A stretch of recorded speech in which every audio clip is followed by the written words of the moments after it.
I just think it's really exciting to be part of that new, exciting industry that is learning at a rapid pace. And watch out, because there's so many people coming that are making really exciting wines. But what sets Wiston apart from everyone is the fact that we're family owned. We're here to learn, understand, and make quality sparkling wines. Hey, this is Harman Skurnick, and welcome to another episode of Skurnick Unfiltered. Today, I have with me none other than Des Russo, who is our portfolio ambassador for all things around the world. Today, we're going to be focused in on one country, England. Yes. The bastion of quality wine for centuries. No, wait a second. That's not actually accurate. Actually, years and years ago, I don't think people would take a wine that's being produced in England very seriously, but they are now, particularly in southern England, where some of these really good sparkling wines are being made. And there are two major reasons for that, I would say. One is the climate has changed. England is becoming a little bit more hospitable to grape growing, when in the past the climate was just completely inhospitable.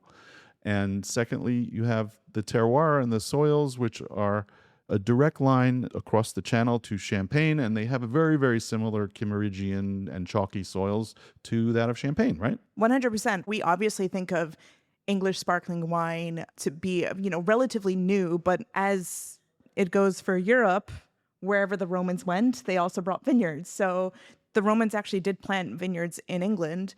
Viticulture has always been in England ever since then, but when you have the Norman aristocracy, for instance, in England wanting to drink, they actually would just go to continental Europe. That being said, there is a huge drinking culture in England. But to give you an idea, the Domesday Book, which was an English survey done by William the Conqueror, I think it was like in 1086, surveyed 47 vineyards. So we have documentation that vineyards did exist in the 11th century.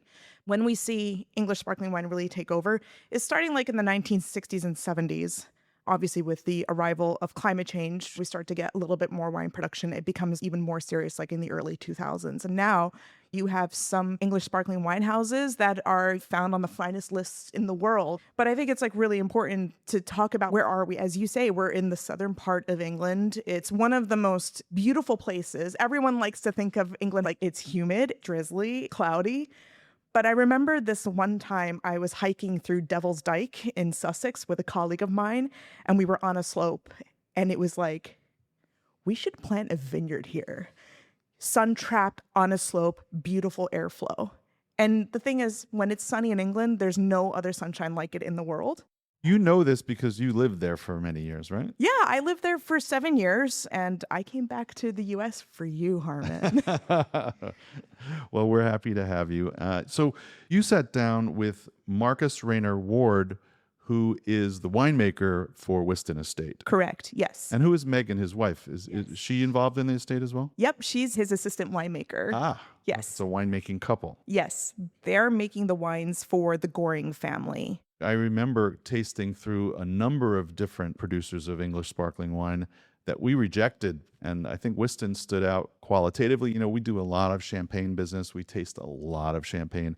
And we were really, really impressed with the quality that Wiston is producing. So they became our first, and they continue to be our only sparkling wine producer from England. That's correct. I remember us tasting Wiston, deciding when the brand should be brought on to us. There is such a quintessential aroma and flavor profile that just takes you back to being in England. I think for me, what makes the Wiston wines in particular so special is because there's this like fine-boned minerality that you find is a common thread in all of the wines. There's obviously an explosive amount of green apple, but there's also a little bit of that elderflower, almost like gooseberry thing that you find in the wines. And that to me is just they're so quintessentially English. They really speak of where they're from. And we've talked about this chalk that rises. Like if you have never seen the picture of the Seven Sisters on the south coast of England, it's literally this fortress of chalk that rises out of the water. It is one of the most impressive things. I'll have to put that on my bucket list. I have not seen that. We should go hiking. It's great.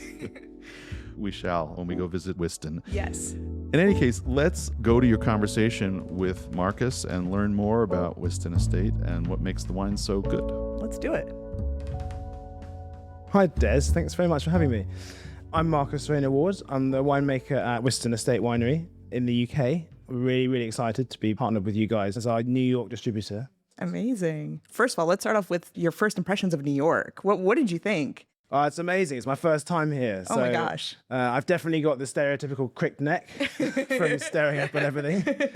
That's awesome. Yeah, and just all little things that, you see as a kind of tourist. Like, it's great to see the yellow cabs and the steam coming out of the streets. And Amazing. stuff like that. Yeah, no, for sure. I mean, New York, even if you spend a couple years away, it still is impressive to see these like huge buildings and just the energy of the city. But where you're from is kind of the opposite of that. You're at Wiston. Where is Wiston in the UK? So we're based pretty much directly south of London, about an hour and a half train journey south of London, and about 5 miles from the coast, just outside a little town called Worthing. And what is Worthing like? Is it in the South Downs? Is it like, what would be considered the South Downs? So you can see the South Downs from the seafront. It's a very lovely old kind of, before global air travel, what used to be kind of a very popular English seaside holiday destination. So it's got a lovely pier. It's got a nice seafront, some lovely little shops, a lovely old cinema, and a bandstand. Oh my gosh, that sounds idyllic. Very like, the opposite of New York. And what is the meaning of Wiston behind the estate? So Wiston itself currently sits as a 6,000-acre farming estate. Okay. It's owned by the Goring family. They've been there since 1743. They actually married into it. So they lived across the road, and the Fagg family who lived in Goring House, Charlotte Fagg was actually betrothed to someone else, and he got very excited about this arranged marriage, and he started showing off before the wedding. Look at what I'm going to inherit. Look, this is all going to be mine. And she overheard this and didn't really like that, so she went to her mum and dad and said, this isn't okay, like, I'm not down with this. So her parents were like, okay, that's not happening then, so why don't you choose someone else? So she chose John Goring across the road, and that's how the Goring family came to Wiston Estate. And they've been caring and stewarding for the land and farming it ever since. Amazing. When did viticulture start to come into play in the estate? So that was in the 70s, was the first idea, really. So Harry, before he took over from his father, he did a bit of a gap year in South Africa. And he fell in love out there and met Pip, married her and brought her back to the UK. And she came back basically with weather not too dissimilar to what we have this week, right? And she thought, this is great. England's fantastic. And then the week later, the real England showed up, and it was pretty rainy, and she got pretty homesick pretty quick. So she asked if she could plant a vineyard in 1973, and basically everyone said, no, that's a ridiculous idea. You can't do this. So she kept persisting. She sort of had 30 years of persisting and 6 children, and eventually she got her dream, right? So they planted a vineyard in 2006, a 16-acre site, and they paid for it all by selling a dairy, the herd and all the equipment, and were able to plant the site. And was the intention always to start off with sparkling wine, or was it going to be starting with still wine? Pip's dream has always been to release a still Chardonnay from South Africa, but it was very much with the mind, because of the fantastic chalk soils that we have and the climate, the focus is on premium quality sparkling wine. Okay. I think a lot of folks probably don't think of England as being a wine-producing country. Tell me about the viticultural history of England. So it really dates back to Roman times, where the climate was a little warmer, and certainly there's an ancient hill fort on the estate called Chantilly Ring, and there's actually one a bit further down the road called Sisbury Ring. And there's very much evidence of vineyards being planted around Sisbury Ring. And actually, on our labels here, on the vintage label, all the artwork here is lifted directly from the artwork around the fireplace in the Great Hall of Wiston House. That's so cool. And if you look, there's grapes. So this plaster work was done in the 1800s. Wow. So it was a direct kind of representation of what the estate has farmed in the past. So there was definitely grapes that were farmed there during Roman times. We went through a bit of an ice age, and then it gets a bit warmer. So into the 70s, people start planting German varietals, really. Right. That's the big influence, is German varietals. And it's not really until the 90s where people start engaging more with champagne and start looking at Pinot Noir, Pinot Meunier, and Chardonnay. Uh-huh. What inspired people to start making sparkling wine? Is it because the soil goes under the English Channel and then it rises and you see these dramatic, the cliffs of Dover, which I think, lack of a better word, looks like a natural fortress. I think it's just utterly breathtaking. Is that what defines English sparkling wine? Certainly, yes. For us, I would say in the South Downs, we very much have that same band of chalk that runs across the south coast, dips under the channel. Obviously, you see it beautifully, as you mentioned, with the fortress-like cliffs of Dover. goes into the channel and pops up again in the Côte de Blanc. So we very much have the same soils as that. And then the increased slight in climate as well. So the ability to actually suddenly ripen those grapes really, really drove forward the thoughts of sparkling wine. Yeah, for sure. I mean, English sparkling wine to me, it's something quite youthful. It has this almost like expression of elderflower, a little bit more citrus. They're definitely like more bright, which I absolutely love about them. But a little bit more about you, though. You studied film at some point, and then you ended up at Plumpton College. Is that correct? Correct. Yeah. So I started life in the film industry, and that was great fun. But then 2008 happened, big problem, lack of funding. Yeah. I ended up running a pub in London near where I lived. Cool. Which I enjoyed to a certain extent, but the late nights weren't for me. Yeah. But I got to do some WSET courses, which I loved through that. And then I went to New Zealand for 4 months to do a harvest in Hawke's Bay and really fell in love with winemaking and the process of it all. Oh, that's so cool. So I came back, I did a bit of wine sales for a while with a couple of big national retailers and a couple of small independent retailers. But I really missed making something, you know, like the film days of actually putting something together. Yeah. So I went to Plumpton, studied for 3 years, the Bachelor of Science degree. And I basically got the job at Wiston straight off the bat there. Wow. That's awesome. Yeah, just before I handed in my final project, I went for the interview. So I did an all-nighter finishing that off. Who hasn't pulled an all-nighter? Yeah. And luckily it obviously worked because I turned up absolutely shattered. That's awesome. And so with Wiston, like, what is your personal style that you're trying to impart in making the wines? I know your wife is also the assistant winemaker for you. Is that correct? Correct. Yeah. So she's driving the whole project and you're like, I'm here for the ride. Yeah, basically, yeah, she's obviously the boss. We get paid to fantasize that I'm the boss, but no, she's really... So we worked together. So we met at Plumpton. Cool. We weren't together then. We were with other people and we studied together and worked together in another vineyard.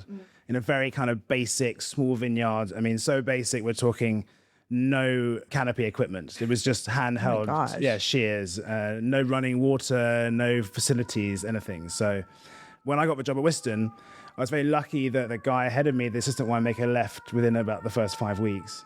And Dermot said, the job's yours if you want it. So I had to very quickly backfill my position, which basically when I started, I was box making, disgorging, labeling, riddling, and that was kind of all I was doing. And even as assistant winemaker to start with, that would be my main role. And then I would just spend all my free time in the winery with Dermot, absorbing everything I could and learning. And then, like, how do you divide your responsibilities with your wife in the winery? So it was very easy to start with because I was in the winery with Dermot and she ended up running the whole kind of post-production side of the business. Wow, cool. So that was her job. And then when Dermot left and him and the family very kindly offered me the job of head winemaker, I know Meg's passion lies in wine and not in the production side, so I kind of pulled her across into the winery. And she's really kind of made the role her own in terms of she's got a real passion for science and laboratory work and investigation. So she's been really responsible for massively professionalizing that side of our business and allowing us to get real-time data on all that, which is hugely important for traceability and for sparkling wine with these massive variations of ripeness and all of the parameters to have a sort of hold on that to help drive decision-making. How have the wines changed from like when you started to now? And then what are you looking forward to in the future? Do you have any like cool projects? Are you working on any still wines? Yes. What's going on? So we have a great core range of wines that Harry and Pip and Dermot kind of set up with their vision. And that's really what we'll be tasting later is that kind of celebration of the Englishness of the wine, you know. Certainly new vineyards have come online. You know, we started with 16 acres, we're now 30. So we have new vineyards. So we have a lot of the wines will naturally change as you play with different ages of vines and different ages of grapes, okay? And then we're looking really to maintain this, but then, you know, can we experiment by looking at different plots, seeing what the land does, really dividing those small plots up to investigate that more. And then, yes, we have a restaurant now. So we have an opportunity to make these still wines, a very small volume. So that's really cool. So I make a red. My wife, she makes the white, and then we actually come together to make a small amount of still rosé as well. Nice. Okay, well, speaking of tasting the wine, let's jump in and let's start off with some Brut. Cool. Yeah, let's start with our Brut non-vintage. We make non-vintage wines every year. These wines are made up of Wiston fruit and some purchased fruit as well. We do contract winemaking at Wiston. Okay. And we have partners that we've been working with for the last 15 years. Okay. And so we know the quality of their parcels of fruit. So we're able to grab a few little parcels here and there that really enrich these wines. And then the Meunier for this and the rosé comes from a partner grower in Kent. So obviously we're on this fantastic chalk bedrock, which offers fantastic purity an amazing drive for our wines. Meunier is a little skinny on chalk. So we have a grower in Kent where the soil is very, very clay rich. So it gives a little bit more base notes to the wine that we want for these wines that are going to be released a little earlier. Cool. Let's try it. Feels alive in your mouth. Yeah, it really does. You've got Chardonnay, you've got Meunier in here as well. And Pinot Noir. Perfect. So every grape variety is a third, a third, a third. So each grape variety gets its own soapbox to shout from. That, yeah. And then we use a reserve wine for our non-vintages, obviously, to make up that multi-vintage aspect. So I have a perpetual Solera tank Oh, cool. in the winery, which has wines dating back to 2008. You were just about to answer my question. I was like, how far does it go back? That's really cool. You really feel the heart of the Brut non-vintage as just being this really beautiful concentration of fruit and flowers and almost that chalky saltiness that you get. It's delicious. Okay, let's go with the rosé. Okie doke. So our rosé non-vintage, we usually keep around 20 to 30% Chardonnay in this. Okay. Just to keep it fresh, just to keep it on the right side. We make a red wine from estate fruit every year to colour. So we do the colour as assemblage rather than a saignée. And then tell me a little bit more about the lees agings with the non-vintage. So I'd say the rosé is the one that we perhaps have a program for. So we want that to remain quite fresh. Whereas everything else really is ready when it's ready. The base of this Brut non-vintage is 2018, whereas this is 2020. Because of the contract winemaking side of our business, that buys us time. It keeps the accountants away from the door a little bit. Some of our competitors or peers, they're having to release their vintage wines of 2018, whereas, we can hold on to those non-vintages a little longer. So we don't do any acid correction in the winery. Everything is fully non-mallow. These wines are both 100% tank fermented and tank made. But that malic acid presence really allows the wines to develop and age, and it's almost like a tightrope or a bullet train that fires through the wine on its journey and allows all these flavor compounds to get on the train, if you like, but not overtake the wine and not give it any kind of flabbiness. Yeah. You mentioned reserve wines that you use. How's the reserve wine situation going in England, especially with the demand for English sparkling wine? Can it keep up? Like, what's the future of it? So we had a really fantastic bumper years in 18 and 23. So actually, I would say the non-vintage wines coming out of certainly Wiston, I can't speak for others, but it's going to be more like 60% reserve wine. But we have had these bumper years, and I think we'll probably continue to get these sporadic bumper years where we have the opportunity to hold back and keep hold of a lot of reserve wine if need be. Okay, yeah, that's awesome. Let's go and try the 2016. We're moving up into the vintage categories now. So vintage at Wiston means that everything is pressed in our cockard press. So we have a 52-year-old wooden basket press, which was taken from a vineyard in Champagne. Well, not taken, it was bought from a vineyard in Champagne. It's a fantastic piece of kit. It is not a museum piece. It's very much a key part of what we do at Wiston. It's so gentle. So it liberates the juice under the least amount of duress, which then gravity flows into the tank or below for a very gentle settling before heading off for fermentation. So all our vintage wines are fermented in barrel. So these are all third fill and more ex-Burgundy barrels, or whatever I can get my hands on, basically. Yeah. Choosing one of these three, you really can't have a favorite, but which of the three would be your favorite? Would be the vintage? I love the vintage wines, don't get me wrong, because they represent a time and a place. We don't put a heavy winemaking stamp on our wines. We want to really do justice to the guys and their work in the vineyard every year. Yes, I love the vintage wines because of that. But I think for me, it's generally this wine, because I think it just delivers for what it is. It's England in a glass. It's got the complexity and depth and structure. And I think it's a beautiful showcase for Wiston as a concept, as a philosophy. England in a glass, I think, is like the perfect way to describe the Brut non-vintage. From living in the UK, I always say there's no other place in the world where the sun is so glorious when it's shining in the UK. And it's not because, but there is something so magical and something really beautiful about that light. And I think the Brut really captures that. It's so nimble, it dances, it's got this beautiful acid, these gorgeous flowers, and elderflower is like the one thing that always makes me think of like anything English. Yeah. And I get that with the Brut, and it's just delicious. Where is England going to go from here? What is going to be that special moment for England, for people in the United States to grab on and just run with it and really see the potential? It's just such an exciting industry, right? We're still so new, and we're still kind of searching and finding exactly what we're about. There is a still wine popularity now in the UK. We're also just sort of finding our zones, right? So still wine is kind of becoming popular from Essex, an area called the Crouch Valley. That's the first area which you would probably call a wine area, where you can look down a valley and see lots of different vineyards, because every other winery is very isolated and all the vineyards are very isolated. You've got English sparkling wine is made from Kent to Cornwall, and that's a 6-hour, 7-hour drive. I just think it's really exciting to be part of that new, exciting industry that is learning at a rapid pace. And watch out, because there's so many people coming that are making really exciting wines. But what sets Wiston apart from everyone is the fact that we're family owned. We're not trying to escalate and grow massively. The family have owned the place for 200 years. They want to own it for the next 200 years. So we're not trying to build an asset sheet. We're here to learn, understand, and make quality sparkling wines. Amazing. Well, Marcus, thank you so much for your time. And it's great to have you part of our portfolio at Skurnik. Oh, it's fantastic to be here. Thank you. Cheers. Cheers. Skurnik Unfiltered is recorded at Skurnik Wines and Spirits headquarters in the Flatiron District of New York City. If you found the conversation interesting, please consider liking, subscribing, and leaving a review. You can stay up to date on our show and upcoming events by following Skurnik Wines on Instagram and visiting our website at skurnik.com.